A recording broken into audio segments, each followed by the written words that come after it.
rid of this stupid page. Like, they copy the bad stuff too. Look at this, okay? This is fine. But like, why? Like, Apple does this and it sucks balls. No one on iOS uses this page and go, oh yeah, let's look for an app over here. Human being. It is 7 a.m. right now, and yes, I did get a haircut. It hasn't been like 3 months. Can you hold this for an app over here? Human being. It is 7 a.m. right now, and yes, I did get a haircut. It hasn't been like 3 months. Can you hold this for me, Joy? Joy, look at this. Joy, look at this. Why is it in the eyes? Because I want to see if it blows up. Alright. So... there's no one! Can you imagine me dropping it down there? Can you hold this for me, Joy? Yes, I did get a haircut. It hasn't been like 3 months. Yeah, let's look for an app over here.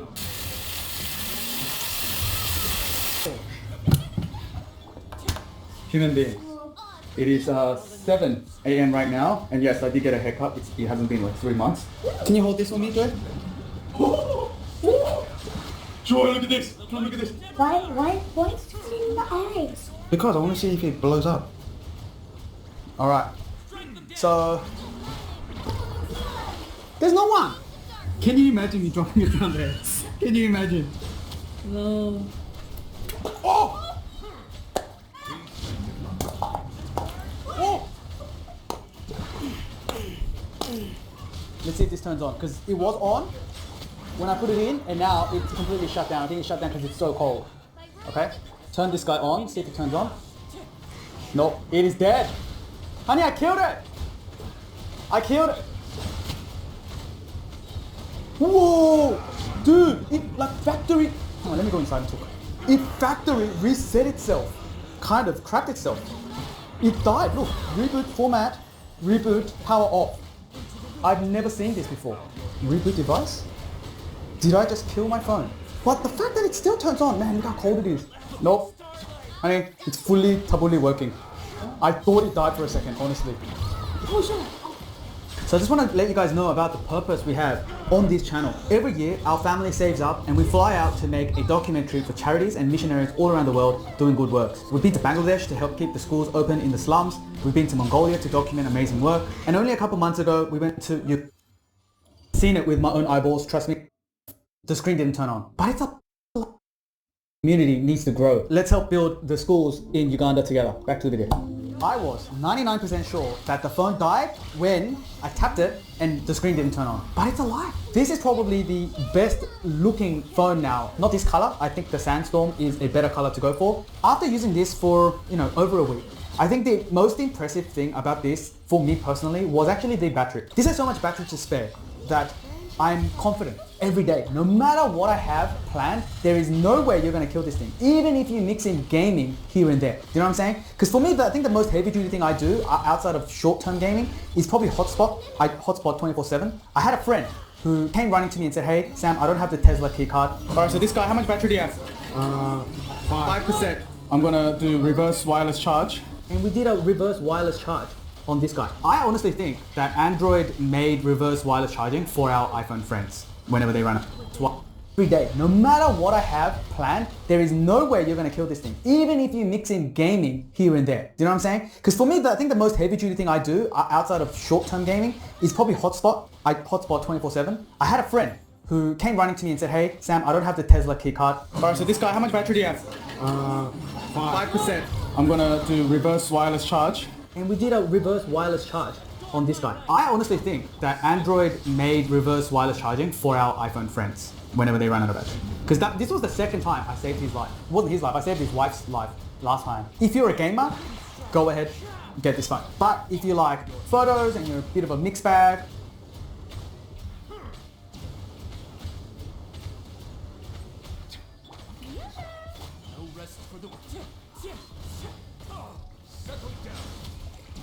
if you like photos and you're a bit of a mixed bag, whatnot, then the Oppo Find X9 Pro is probably the one for you. Now that all is said and done, I want to reveal to you what my favorite phone of 2025 was.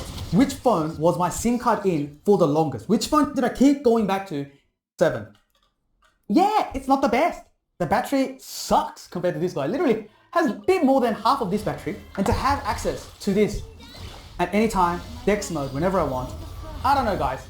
This is my favorite phone. Samsung, if you're watching this, please get me a tripod. Please, because I've been seeing Ben's videos lately and that guy is annoying me with how much fun he's having with that phone. He's literally saying this is, and he's a camera guy, okay? He loves his cameras. And you know, foldables don't have the best cameras, but he's like, I can't take my SIM card out because this is the best. And when I see those videos like that, it just makes me go, oh, I really want it. Jelly for Mia, that's your payment. Oh, you can subscribe. And Joy gets jelly and money as well, yeah, okay? How much, Joy, do you want for this job? 5. 5? 5 what? 5 cents. What's up guys, so I'm back with another Nilu video and if you were interested in Colombina, then I do recommend her because this new team here is a massive upgrade for Nilu Blue.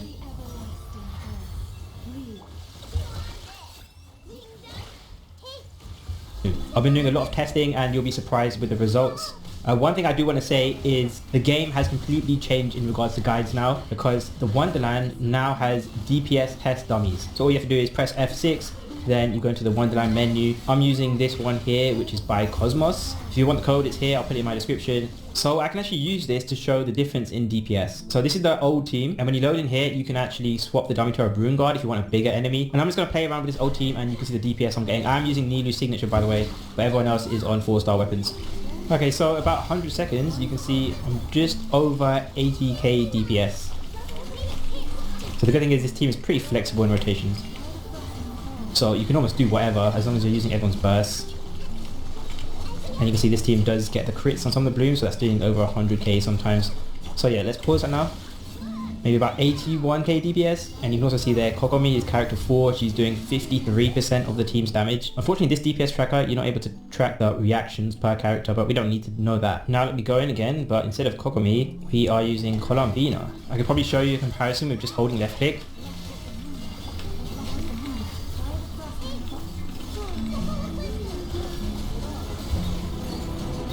Honestly, just holding down left click on Colombina doesn't actually seem that bad. So if you haven't mastered the dash cancels, you might as well just do this.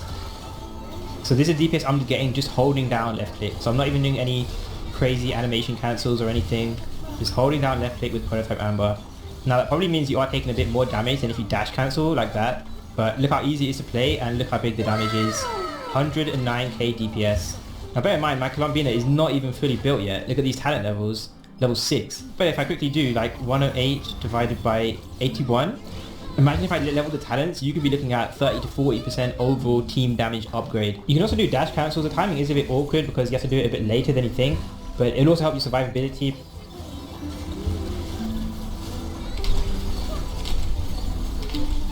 I'm mostly doing it for the iframes and I guess it's slightly more damage. So I try to do 6 charge attacks on Colombina. Yeah, okay, so with dash cancels, almost 109k DPS. So I'm getting slightly more, but it's not insane. It's mostly for the iframes. Also bear in mind, that is only versus one enemy, so we can't see the true AoE scaling. But this team's AoE should be just as good damage-wise. Now enough damage talk, let's get the elephant in the room out of the way. You're probably wondering how the team even works, because I just replaced the healer with a character who clearly isn't a healer. Now I'm sure you probably realized I am using Prototype Amber on Colombina in this team, and this weapon acts as the healer. Now you're probably wondering, with a team set up like this, only one Prototype Amber, can the team actually even survive? And the interesting thing is, with this new team, it actually does seem to be possible. So if you think about it, Llama and Nahida have the lowest HP in the team. You probably got them around 20k. But these are the two characters, you don't really spend much time on field at all with these guys. You're only really using Llama and Nahida for their skill and their burst. So you're mostly only really taking chip damage on these guys. But now, the characters who you are using the most field time with are Nilu and Colombina. And they both have massive HP pools. I've got over 40k. You can actually get even more HP if you wanted to use a HP circlet. I'm using crit damage right now. But if you didn't know, Prototype Amber, the way this works is, this healing here scales based on the character receiving's HP. So the 3 pucks, 18% HP at R5. Make sure you get R5 with this weapon, very important. But 18%, that means compared to Nahida and Llama, Nilu and Colombina actually get significantly more healing, which is very convenient because they're taking more field time. So just to show that difference in healing in action, so let's say if I use Colombina's burst, what is she getting? 2.5k procs, Llama's getting 1.2k, Nilu's getting 4.4k procs. So they're each getting 3 of those. So the healing is not bad at all. Plus, ultimately, even if you are gradually getting lower HP over time, fights in Stygian Onslaught or the Theatre or even the Abyss, to be completely honest, they're not long fights. Even if your HP is slowly chipping away, you should be able to clear content before your team even gets low enough HP to die. So just to show that, we can show some gameplay of the team in a more realistic Abyss setting. So you'll be able to see just how viable it is to survive as well as how good the team's damage is. But look at that. See, Colombina's taking a bit of damage. But she kind of almost fully healed herself. Took a bit of damage there, so maybe let's say you take a bit of damage, not perfect. Let's see how much healing I get back again.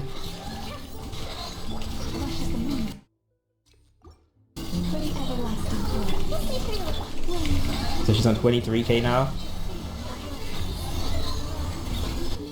So let's get into how you build a team.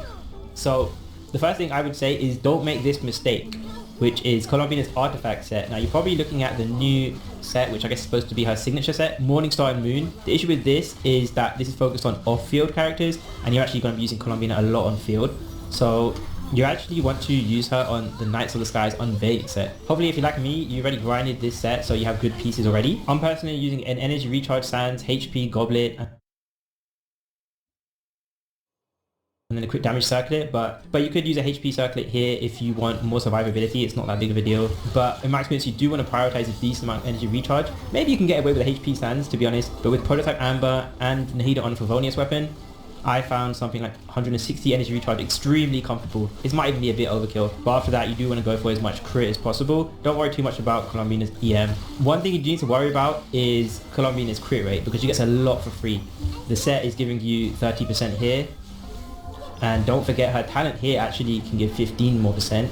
And then on top of that, Llama herself, as always, you get an extra 10% here. So that's basically 55% crit rate for free, which is basically, she's in a similar situation to the new Molani teams, where 45 is basically the cap. But it's very difficult. I'm even like overcapping here by quite a bit, but the damage is still very good, even if you're overcapping. As for the rest of the team, Nilu is just a very normal Nilu. I've got her on a signature weapon, and then the HP sets with just HP and then EM, ER. Although to be honest with Colombina, I don't really use Nilu's burst as much as I used to do. Llama is also a very normal Llama. This is my energy recharge for a Nefer team. For a Nilu team, it's probably a bit overkill. I've got her on the event weapon, and then I'm using the SMS set on her, just trying to stack as much EM as possible. Now there is discussion on Nahida's build, which is should you use double Prototype Amber? Personally, in my experience, no, and I'd rather give Colombina Prototype Amber and Nahida Favonius Codex. But I do think even if the double healing is nice, particularly for something like Stygian Onslaught, you do want a Favonius weapon in your team, and that's because the energy generation that you get from Prototype Amber, this only activates after you get your team set up and you start doing rotations. But in order to get that initial setup going, Favonius weapons are huge. But as you saw from the damage calcs, she is a DPS in this team, which means if you are switching Colombina's weapon, honestly, a DPS weapon on her would be a massive damage upgrade. This is Nefer's weapon, for example, which actually works extremely well for Colombina in a team like this, since it's basically designed for Bloom teams. But if you're going to do that, you have to have Prototype Amber on Nahida. But I can show you what the damage looks like. And I mean, you can see my damage is actually comping here. Obviously, you might want to adjust your build, because with that Prototype Amber, as you can see, my Colombina is on lower HP. But the damage increase is worth it. But yeah, if you're wondering if a 5-star weapon is worth it, I mean, as you can see there, Colombina is doing 70% of the team's damage. That's not quite hyper carry level, but it's pretty close. It's not unreasonable. So a 5-star weapon would be worth it. But yeah, if I was to do a direct swap like that, I do think balancing my stat wise, using weapon